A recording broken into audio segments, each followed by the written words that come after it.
Hello, I'm Mark Davenport. I'm here with Heidi. Yes, Heidi Herrlein. And welcome to our Wisdom Factory show. This is a forum for people who have experience, knowledge, and wisdom they'd like to share with the world. We've been doing this for over a year now, weekly with live broadcasts, usually on these Friday evenings. And Friday evenings here in Italy, that is. And one of these seasons we called Wisdom Technologies. Another was Conversations That Matter.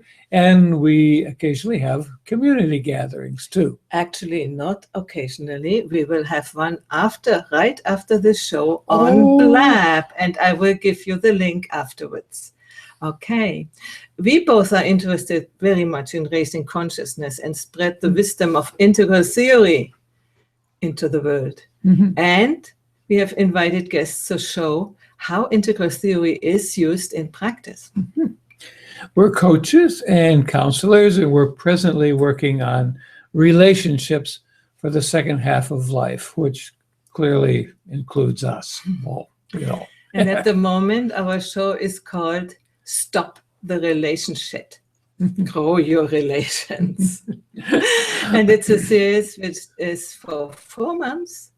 And we have 14 experts who are talking about their topics. We did the first part about intimate personal relationships, and the second part is a little bit more connected with business relationships. And if you want to see the replays, you can go here, and for only $29 you get all the replays, including timestamps, all edited. All the blabs, you know, in blabs, there's much time, which is sort of talking. Do you hear me? Do you? It's all edited out. So you will have just the good parts. Just the good parts. And with the timestamps, you can see where you find what is interesting to you. Okay. But now and we go to today's topic, yes, I would say. No? That's right. And that is the importance of considering human relationships within your business structure with someone who knows about this. That is Cecile Green. Hello, Cecile. Say hello. Hello. It's a pleasure to be here with you both today and all of you on the air. Thank you for having me.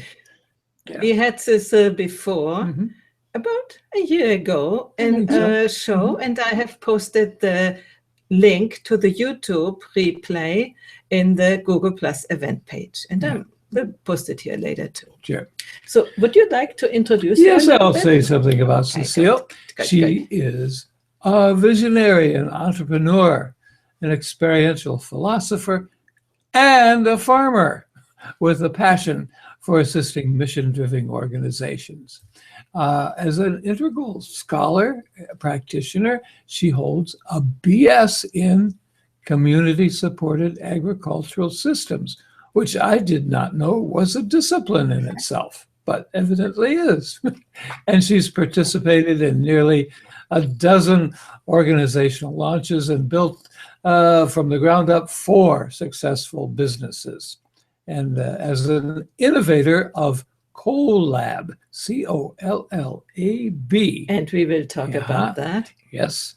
She's been researching and experimenting with questions of power, systems of decision-making, and efficient operation for over 20 years in both academic and experiential settings.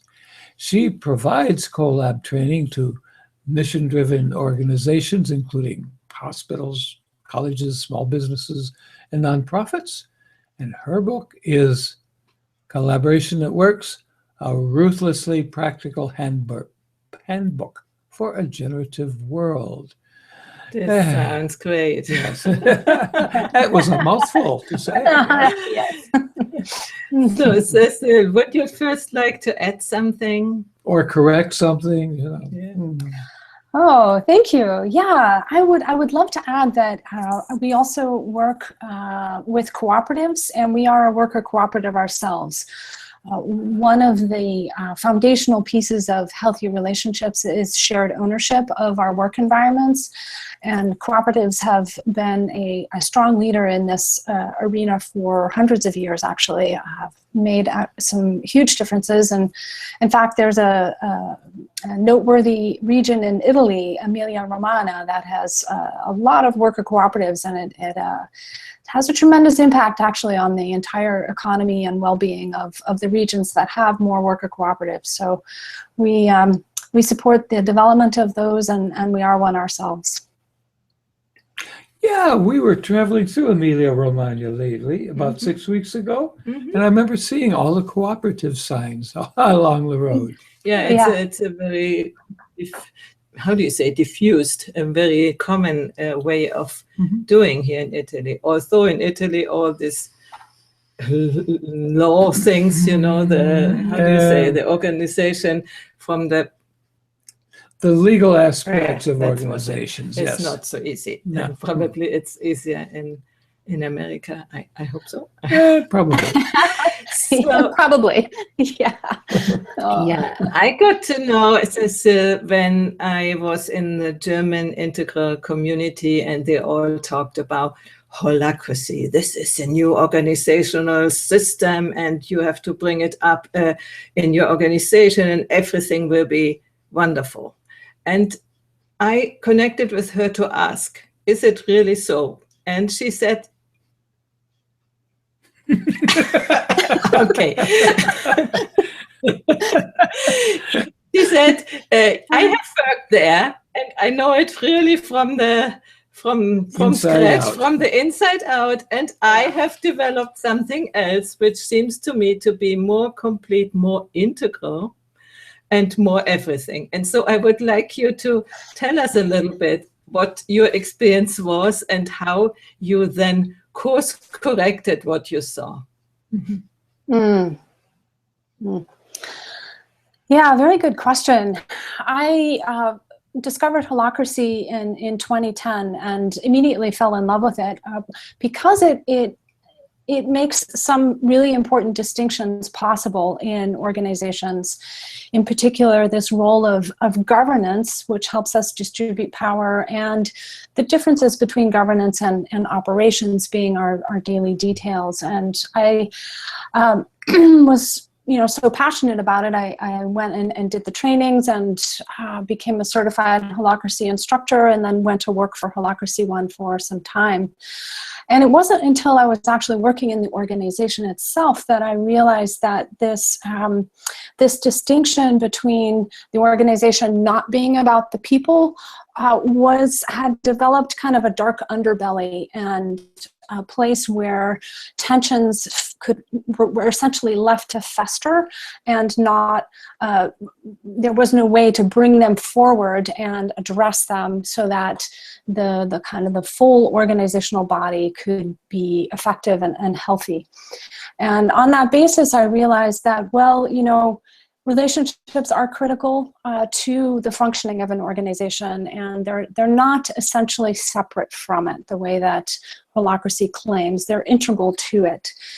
Just as in integral theory, all four quadrants are co-arising at all times. We can't cut one of them out and say it doesn't matter, right?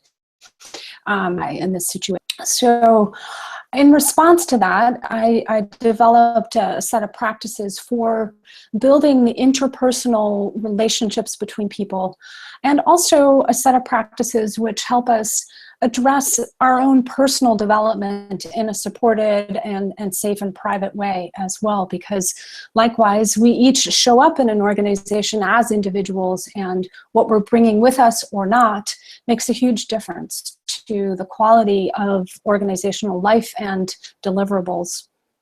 So those were two pieces that I found missing essentially from the Holacratic model. But in addition to that, I realized that there were several other core kind of business conversations that did not have a place in Holacracy. For example, purpose. There was no place to discuss purpose, and therefore it was left to usually the hierarchical top circle or the top people to make those decisions. And that their power away whoever else might have participated, and left it in the hands of just a few people. So purpose, in addition, our business model was not a conversation that was on the table for everyone to have, nor was strategy or how we get to our business model. So there were 5 conversations, in my estimation, that were left out of the picture, and therefore gave us an experience of organization which was perhaps a slight improvement sometimes, but often left really key components undiscussable, and therefore was harmful in the end. Certainly in my experience, and you know, I hear stories from other organizations as well where the promise is not exactly what it says it is. Yeah, I have seen some, how do you say, trials in a meeting where we tried that out, and you know, I felt a little bit sometimes like, oops. When everything went so quickly, and they decide, and you wanted to say something, it doesn't matter, or how you feel, it doesn't matter. This was my subjective impression, and I thought, if my feelings, when I get too often frustrated in such a way, I understand that it is working, you know, all these rounds, and this is great. But when I get frustrated and I have the feeling that I cannot express myself, how does it influence the atmosphere? How does it influence my desire to bring in my gifts, you know, when I feel sort of overridden? Yes, I can say something, but only if it is really how is the formula that you, if it is really important for the question, but you cannot say, for instance, we women, we often work by sensations, by intuitions. You cannot say anything like that. So where does that go? Exactly. Yes. Yeah, so in essence with Collab, what was my motivation was to actually study what it is that's working when people are having meaningful, useful discussions in a business environment. There's a cadence to that. There's a rhythm to that is more natural than what Holacracy tries to kind of keep us to. And so that's the, you know, the natural flow is what Collab encourages us to find, and that also includes, you know, taking time to not speak and allow other people to have time to speak. You know, the rounds are really important in some ways because they distribute voice, but there's a more fluid, natural way to do that, as well as you know, both the encouragement and the of our feelings and intuitions into the decision-making process for consideration. For example, you know, Theory U is a body of work out there which is you know, gotten a lot of traction lately, and one of its components is that it encourages us to descend into the bottom of the U as we make important decisions and sense into what's possible there. And those are not necessarily cognitive thoughts. They can be, but it's really a welcoming of all of our being into, you know, what else is possible for the organization. So Theory U has also informed Collab and how its processes are constructed to welcome all of ourselves as humans into the space of being in business together. We should say a little bit more precise. Theory U, it is created by Otto Scharmer. And yes. I don't know if our people know about that. Can you say a little bit about it, what it does? Yeah, Theory U is a body of work, and there's Otto has produced a large volume on it, and he also offers courses through MIT, which are quite accessible. So, you know, if you want more information, please check it out there. But in brief, it's a set of processes which recognize that often in business environments, the way that we make decisions is very cognitive, and in dealing with more and more complexity in our world, our capacity to make innovative decisions that meet the complexity we face is better served by taking time to allow for and to actually seek out the information that we may have that's not specifically cognitive, that includes our feelings, our what we access through meditative states, our intuition, and welcomes that to the table, gives that a place in the process so that it's not, a foreign object to be excluded, so to speak, from our conversations at work. Mm-hmm. Mm-hmm. I see there are many nice comments here in the comment stream, and I invite you to come afterwards on the Blab and we talk a little bit about what we are hearing here. I don't want to bring them up because I would like to give to Cecile the possibility really to tell us a little more what that is, what these different organizational structures are, which include our, let's say, feminine capacities of creating relationships and in sensing and intuiting, which men, by the way, can do too, I guess. Well, you keep telling me I can anyway. Yes. I actually am trying to envision, what it might be like to work in such an atmosphere, because usually in meetings at work, I was always, what do I dare say about this stupid idea? Yeah. That's a great caricature, Mark. I think that's a really common experience in meetings, is to be very hesitant and withholding of one's perspective, because frankly, it can be dangerous to bring up tensions. It can be dangerous to bring up conflict. It can be dangerous to bring up a different perspective on something. So what's different? What's different is that all of that entire dynamic is turned on its head. And so instead of being in a position where one might be concerned or afraid to raise one's sense of what is possible or what's needed for the organization, the entire meeting process is based in asking each individual, what is it that's on your mind? What is on your mind? And that becomes how we build the agenda. The agenda then is also open for voting on, so that we get to hear from everyone in the room, like, what's most important right now for us? And we get that collective sense of gravity around an issue. And then each agenda item, as it's processed, gives space and invitation for dissenting perspective. There's a structured process whereby those perspectives are safe to bring in and to be integrated rapidly, usually for people. And the end result is a sense of far greater satisfaction. Relief is one of the biggest themes that I hear from people, and that it's much more fun. It's frankly just more fun when one can not be so concerned about saying something wrong or, making a supervisor angry with your comments, which frankly can be dangerous in conventional business settings. So those are some of the big differences, and frankly, we get a lot more done than in, again, most meeting settings, which is remarkable, because we're also hearing from far more people. But especially once the process is learned, it's fun, it's lively, it's warm, it's innovative, it's creative. We get a lot done, and it's just much more satisfying way to be at work together. Mm-hmm. Once the process is learned, I suppose that's an interesting period in an organization. Very, very much so. Yes. Yeah, the image I have in my mind as we speak here is, if you've ever been to the beach and you have seen waves coming in from two different directions to the beach, there's a place where they come together and it's very chaotic, right? The waves are crossing, everything is going in different directions. So that's kind of how it feels at first, because we come with all these expectations of our long history of autocratic leadership, which frankly most of us have learned since birth. And so much of it is behind our eyeballs. We don't even know that it's there.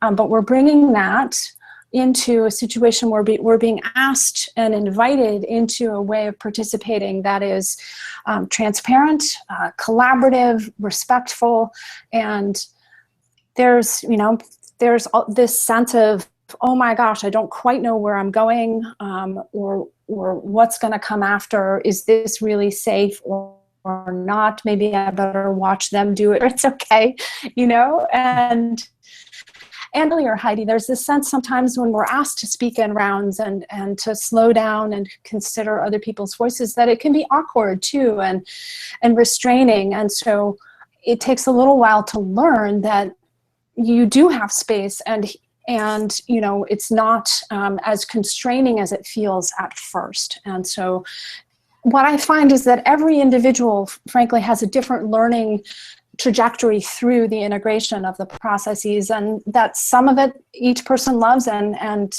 some of it is harder to do. For example, being transparent. It's a simple act, but it can be very scary, frankly, to ask to be transparent about what one is doing, what one's work is. And until one can kind of get the sense of what the value is that we get.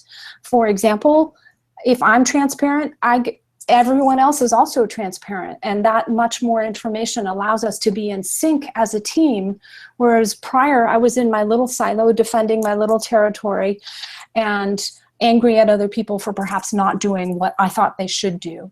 And so it takes a little while to kind of see that that's the benefit I'm stretching through my discomfort around being transparent. So this is great. Yeah. This is great because you speak about how you create trust. We had David Amerland before, and he was talking about trust in human relationships, and not also in businesses. But in this case, you talk about how transparency creates trust and creates good relationships, isn't it? Yeah, absolutely. It's a cornerstone to it. It's not the only piece, but it's a very important piece. And what I find is that it's often insufficient to simply say, to a team, you need to be more transparent, right? To set the expectation or to put the principle of transparency out there in the air. And that to just have a principle is insufficient, that we really need practices, concrete practices that help us do that transparency, and not just once, but repeatedly over time, because, and that put everyone on the same playing field with, say, something like transparency. It could be some other thing like being concise as well, you know, that could be a stretch for someone else, but those practices are really critical in building trust. And it's insufficient to just say you should be transparent, right? So that difference I find really, really interesting, because much of the literature in business is about giving people principles of what to do with very little grounding in practice as to how do we do this daily. And that daily practice is where trust is built.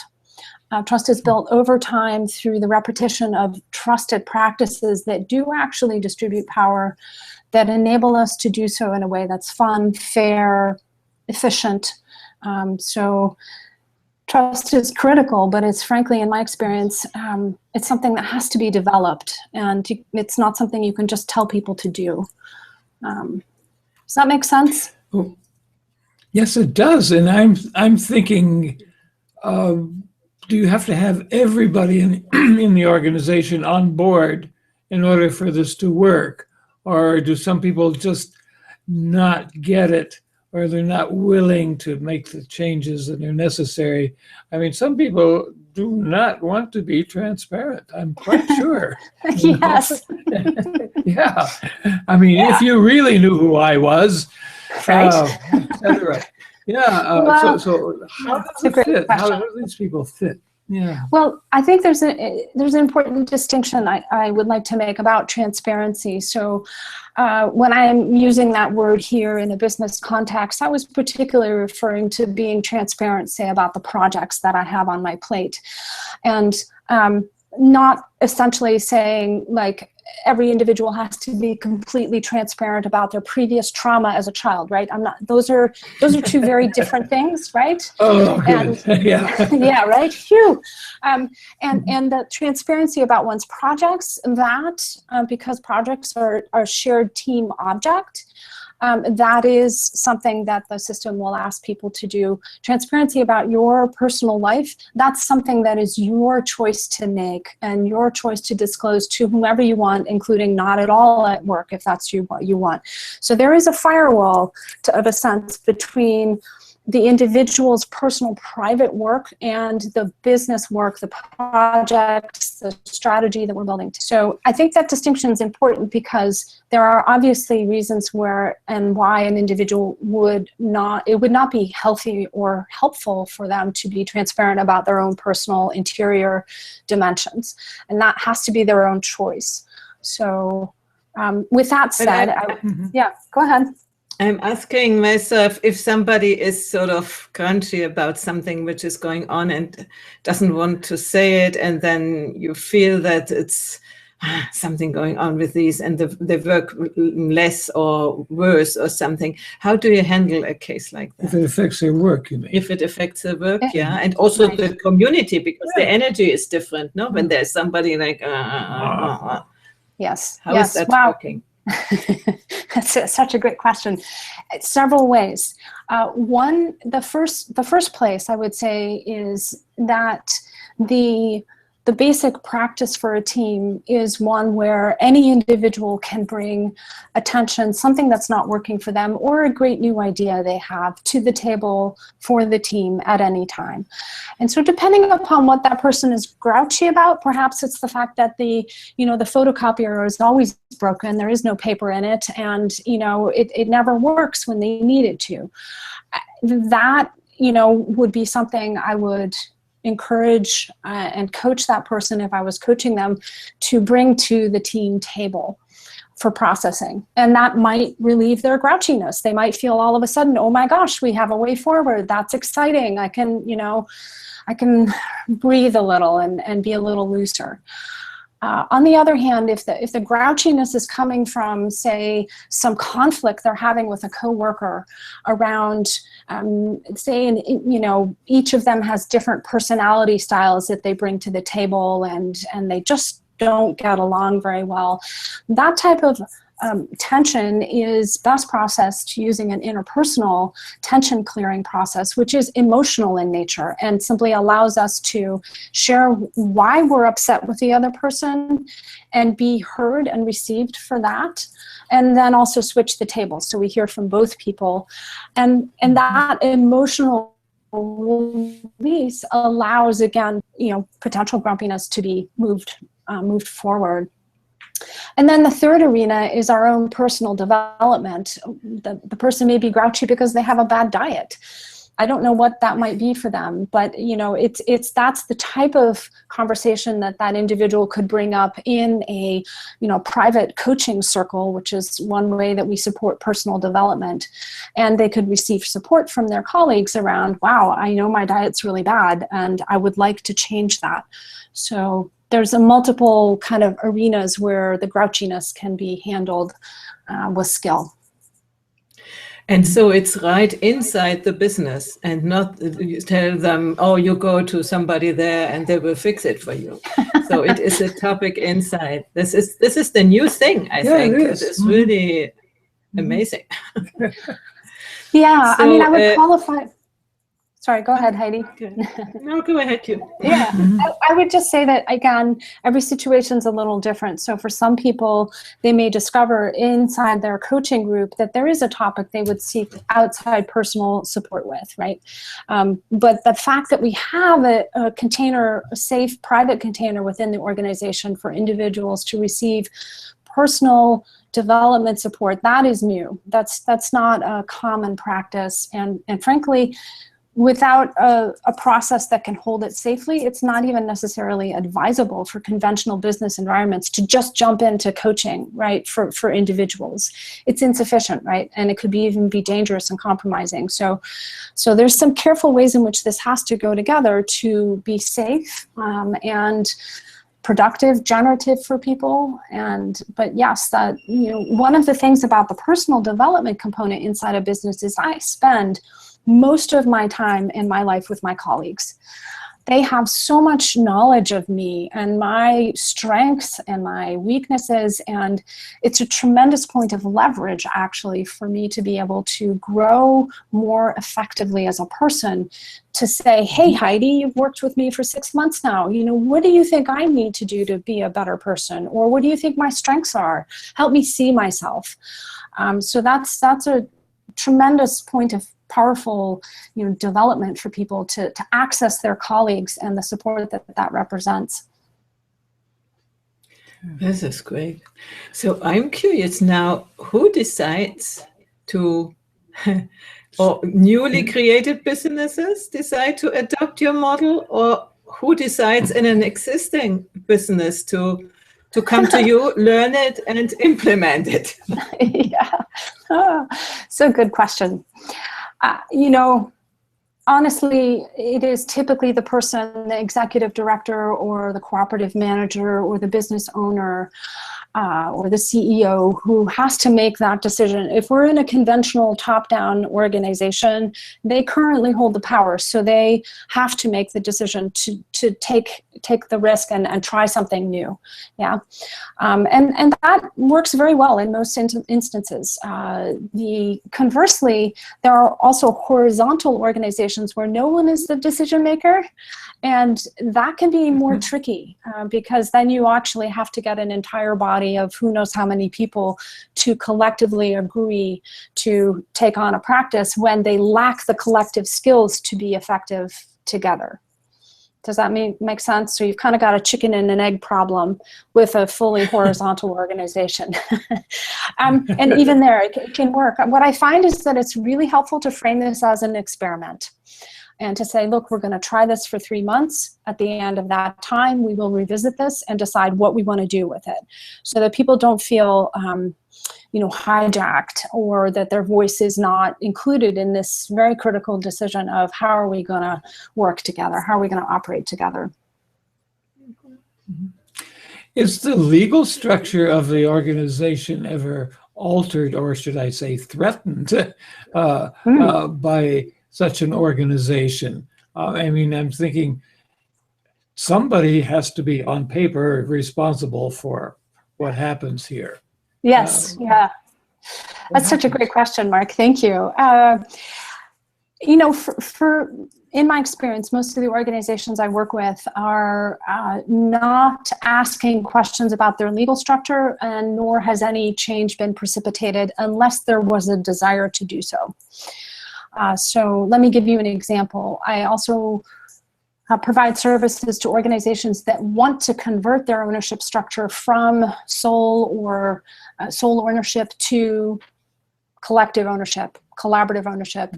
Worker ownership is typically the most common and effective model for that. So if there's a desire to convert, Collab is tremendously efficient at doing that, because it essentially installs a democratic operating system through which the entire process of going through the legal transition, and frankly, it usually involves a sale of a business as well, from one person to many, can happen much more smoothly and be sustained past that point of transition. So short answer is the legal structure is not in jeopardy unless there's issues with it to begin with, or a desire to shift from individual ownership to distributed ownership. Okay. So the CEO doesn't have to feel threatened here. Okay. The CEO may feel threatened because we are talking about distributing power down to throughout an entire organization, and depending on their personality, depending upon their level of development, that decision can be very threatening and frankly not workable. So it does require people who are ready to say, yes, I don't need to control everything anymore. In fact, it's not helping me or my business or my employees. Let's try something different. But if they're not ready for it, I wouldn't advise trying Collab or any other model that involves distributed ownership. Yep. But I would like to go into this topic of relationships. We are in the relationship series. So how come relationship in a different way here in this model? What's the question? How the relationships are important. What is a little bit we have talked about it. In other words, I'm talking about in integral speech. Where is the lower left quadrant again? And maybe we can go through all the quadrants to have a much more clarity. What is the difference?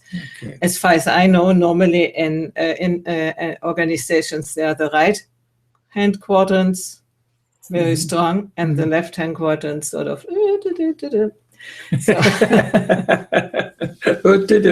Yes. And so your question, Heidi, is how does Collab kind of hold all four quadrants differently than conventional business would? Yeah, and what role do relationships and the curating of relationships play? Yes, great, good. Yeah, well, foundationally, relationships are,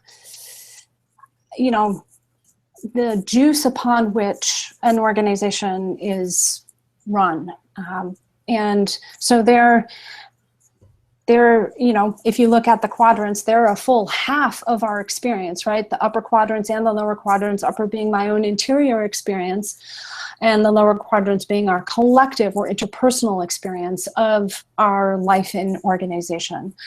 And so with Collab, the explicit use of a number of practices, including, say, the personal development, which enables us to know that we are both supported and encouraged to continue to develop as individuals, is one component of that. The use of an interpersonal set of processes, which is not just about dealing with conflict, but also about how do we nourish and build our relationships with each other at every opportunity that we have. So there are a number of very small, light, easy practices, even as simple as having a high quality check-in or a closing round to a meeting enables us to build relationship with each other, and that's the explicit purpose of this. Another very concrete example, at the end of our reporting on our projects, we use an explicit prompt to offer questions, comments, and appreciations for work done. Interestingly, the metric of recognition is one of the components that increases rapidly with the use of a system like Collab, because the transparency builds recognition, and we are explicitly prompting people to be appreciative of their colleagues. And it's interesting, different organizations have different culture. That one piece of even just, give a moment to be appreciative of your colleague. People are smiling. They're lifted up. They feel like, wow, it took them like 2 seconds to tell me thank you for doing that project. But it's remarkable that it can make such a difference and really nourish that interpersonal space in a meaningful way. And then I walk out of my meeting, I have more energy. I'm more committed to what I have to do next, even if it's difficult. And I feel, that resonance with my colleagues that buoys me up as I go about my work. So very explicitly, there's a number of ways in which both the individual and the interpersonal are, the interior quadrants are built and nourished and leveraged in support of the exterior quadrants of how do we, make great decisions? How do we get through our, complex tasks efficiently and on strategy with each other? So there's correlates in all four quadrants for significant improvement actually in our working environment as a result of using a tool like Collab. So what I'm hearing is that you have a sort of ritual which you are using in the meetings, the check-in, check-out, and also the appreciation. And we know from research how much it is.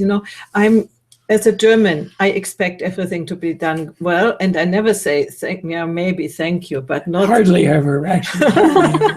But we just are not trained, and not only the Germans, trained to say, oh, this is wonderful. And we are also, in personal experience, trained when people say, that was wonderful. You say, I did wrong this and this and this and this. So what I hear you say is that you are really changing also the culture of, not only at work, but also with people, that we begin to understand that appreciation is so important. And he is really great in giving me appreciations. I'm not so good yet. She's getting better. Yay. So what you are doing is not only for a single enterprise, but you are changing also the world by changing the way people are together in relationships, and this I find it really a huge difference that such an atmosphere can make. Really. Yeah. Yes. Yeah. It is. Yeah, it is remarkable the radical shift that it can produce for people. Just a huge difference between working in a toxic space where one's afraid to even speak up, like you were saying earlier, Mark, and a space where one can walk out of a meeting feeling full, radiant, happy, and ready for whatever difficulty one faces. And the business bottom line benefits. It's categorically more efficient, more effective. You get better decisions. You get better innovation. So the data is all there to prove that this is really a better way to operate. And the transition is tough, like you're saying. We come from a culture where critique, yes, sure, go ahead, pass out the critique, but appreciation, that's much less valued. So to come back to your point, Heidi, of the feminine aspects of leadership, just that act of inviting appreciation through this simple set of processes is baking into what we do together, this value of relationship, of appreciation, of care for each other, unlike anything I've seen prior to now. And my hope is that it will have a huge impact on our world, but it's going to take some time. We have a lot of bad habits to unlearn. Yeah. Can you say a little bit more about the feminine aspects of leadership and why you think that is important? Doesn't mean that it must always be women to do that, but I think, personally, I think we women are really asked to step up and connect with our, let's say, natural gifts. Even if, like me, I'm not so good in appreciation, I will have to relearn it, because I grew up in a masculine environment, not to be good, go to university, do everything perfect, and be mainly and don't trust the intuition. And it needed for me quite a time to realize that there's another place to live in than only the mind. So I don't say that every woman knows these things and is able to do it right away. But I do think that we have a sort of innate capacity which makes it at the end easier to be caring for relationships, creating relationships, caring for relationships, and all these things. What is your take on that?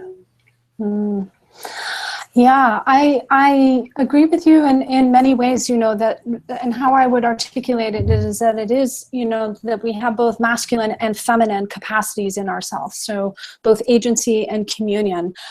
And typically in our world to date, and especially in business, agency has been prioritized above and beyond anything, right? And in fact, attempts to integrate, more communing or relational or feminine aspects have been essentially denied entry into the business world, and in many ways, not exclusively, but that the work that we, both men and women, but as you say, especially perhaps women, because we are feminine bodied, have a responsibility to step up and represent the feminine aspects of what it means to be alive, and to bring them into and merge with, to make best use of our agentic natures as well. So it's not like we want to preference one over the other, but we do need to bring them into effective balance with each other, which we don't have yet in the world at large. I do see an important role for men in this, because they are already in positions of leadership more than women. And so in a sense, they have a special opportunity to highlight and to call forward and to bring online practices such as Collab, which really do value both. And make room for women to step in to positions of leadership in greater numbers than we have already. So to me, it's really a both and. Women need to step in, men need to give room. We both need to honor both polarities, and it's easier said than done by a long shot. So that's why I built Collab, because we can't just say, oh, we need to have both men and women. No, it's a great idea, but it's an idea. We need the embodiment of this And practice gives us that embodiment, and also good, well thought through and constructed processes that honor and really weave the value of the feminine into business without compromising our effect, in fact, enhancing our capacity to be agentic. Great. And you want to say something? Well, I'm going back in my own history here for a moment, and I recall conversations I had with friends in the 70s when women were coming out into the workplace in a way they never had before. And I said, oh, but if they don't change the nature of work, what's the point of coming in, and I kind of have maintained that throughout my life, that, I'm just so glad, to see these kinds of, shall we say, soft changes coming, that just change the nature of how you feel going through your day, at work. It's just magnificent. I have another very specific question, Cecile. How is it in these structures, women, as far as I have understood, have still this very big problem? How can they combine having children and being successful at work? And many of us, like me, for instance, and I'm still not that successful at work, but I haven't had children to give space for other things. There's still a chance, though. I still have a chance, okay. And the other women who have children, or the children suffer because the women are not at home, or the women also, maybe both, go crazy because of the overload. And normally, when there is a question who in a relationship stays with the children, it's normally the woman. So how can we increase the number of women in leadership as long as we have this problem? And how is your model addressing that? Such a great question. Thank you. Collab.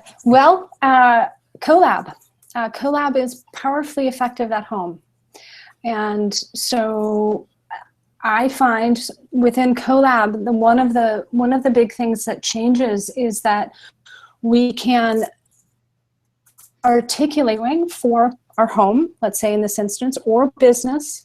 We can articulate the work that we're doing and make it clear, explicit, and the act of doing that makes it far easier to then fairly distribute work between men and women at home, and to likewise, compare that, say, to the woman's workload or the man's workload, and say, actually, this week, it needs to be you to stay home with the kids, or whatever that agreement is. But without having an explicit manner of having these conversations, the default patterns that we've lived with historically, they will run the show.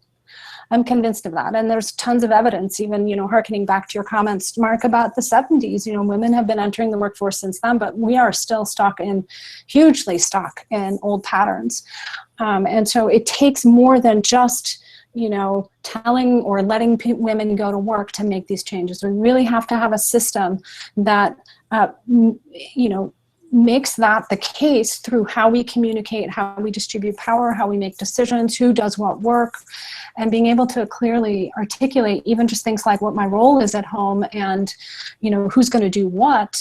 That transparency makes equality far more likely and dependable than if we're dealing with a lack of a clear place to have those conversations and make hard decisions.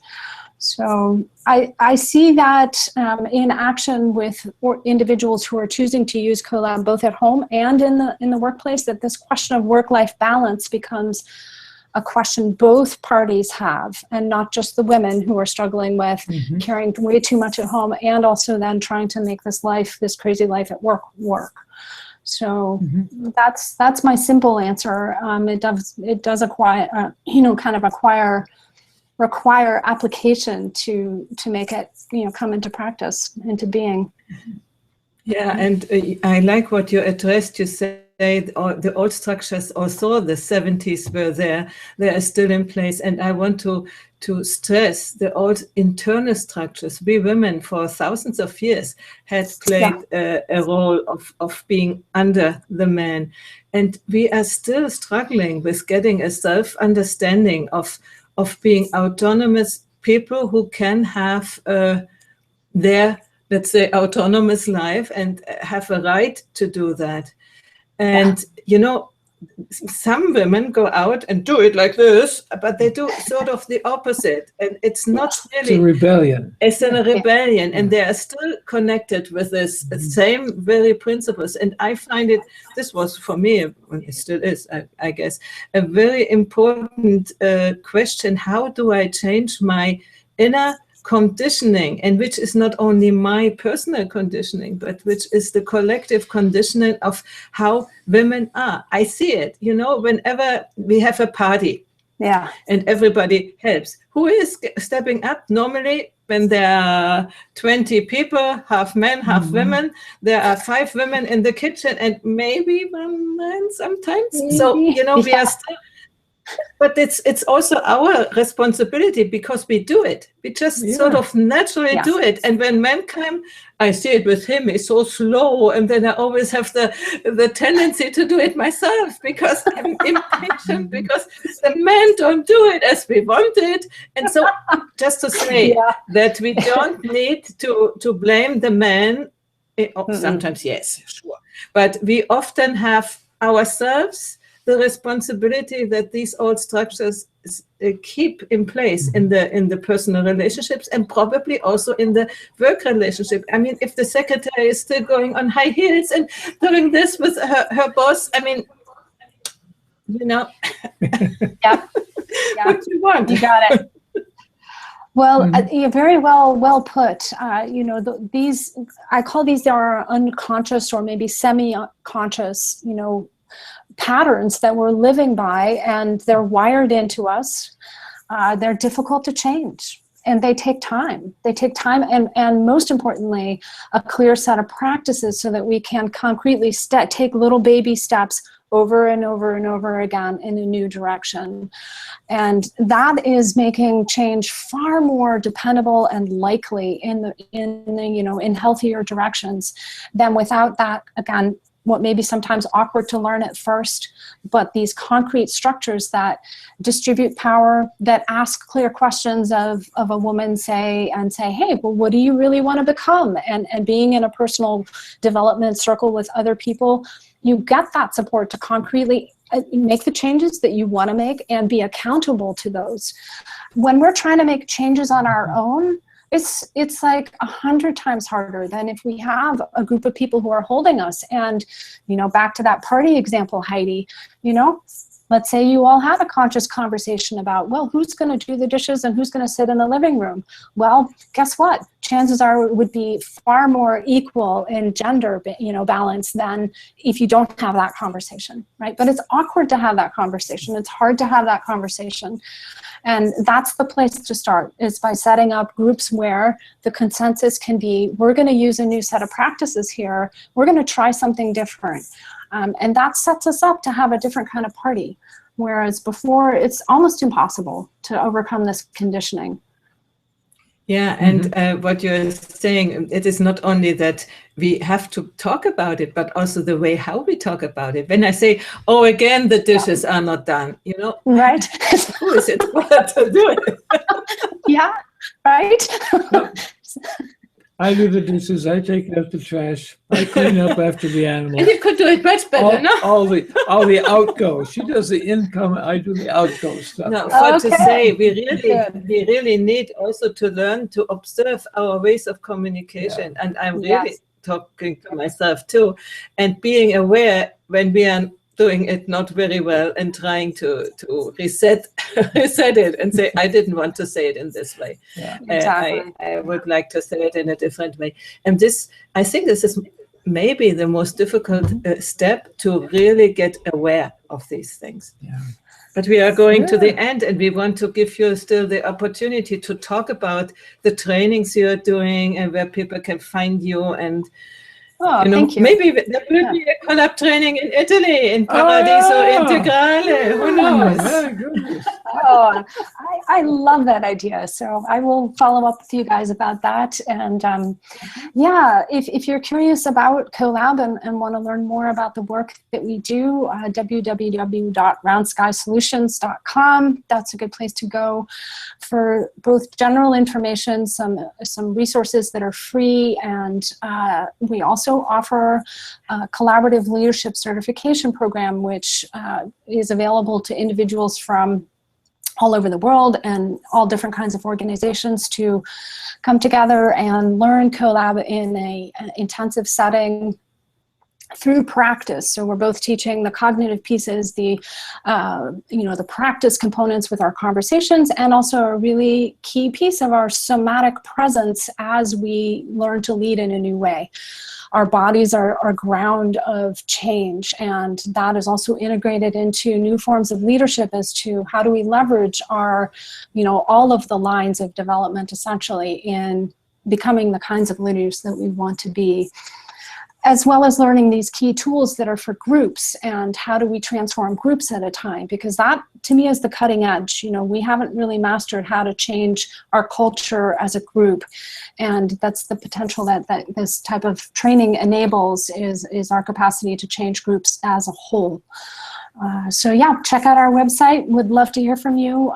We offer 30-minute consultations at no cost. So if you've got a situation in your organization that you would like some help unpacking, just shoot us an email. We'll be happy to find a time to talk and provide you with some support and some guidance in where to go with those kinds of challenges. So we'll be developing some further online courses this year, so keep an eye out for those. But at the moment, I'm very honored to be here with you both. Really appreciate the conversation and appreciate your commitment to making a better world, both Heidi and Mark. This is an important forum that you're providing for all of us.